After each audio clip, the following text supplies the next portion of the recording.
In today's video, I'm going to teach you how to permanently set Google Chrome as your default browser on a Windows PC. This process is quite straightforward, and we'll walk through it step by step to ensure you can easily follow along. So, let's get started. To begin, make sure that Google Chrome is installed on your computer. If it's not already installed, you'll need to download and install it first. Once you've got Chrome up and running, the next step is to open your computer's settings.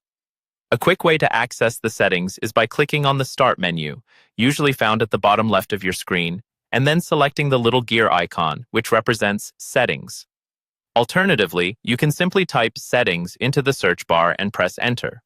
Once you're in the Settings menu, you'll want to find the option labeled Apps.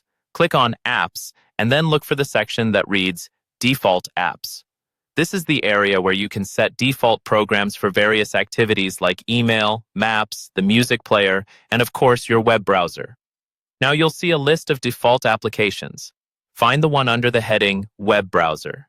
Here you might see a different browser, like Microsoft Edge, listed as your default. Click on the current default browser name, and a list of installed browsers will appear, including Google Chrome. From this list, select Google Chrome to change your default browser. Once you choose Chrome, the selection will automatically be saved, and you'll now see Google Chrome listed as your default browser.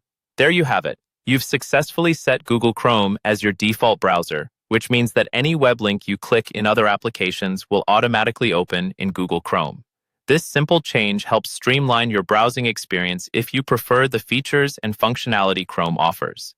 Just as a quick tip, if you're prompted with additional confirmations asking if you're sure about switching your default browser, go ahead and confirm those changes. It's also worth noting that these instructions may vary slightly depending on the version of Windows you're using, but the overall steps should be quite similar. If at any point you'd like to change your default browser again, just revisit the same Default Apps section in Settings and choose a different browser from the list. Remember, the steps we walk through are reversible, so feel free to explore and experiment with settings until you find what works best for you. And that's it for our tutorial today. Now you're all set to enjoy all your browsing with Google Chrome as your go-to browser. Thanks for tuning in, and we'll see you in the next video.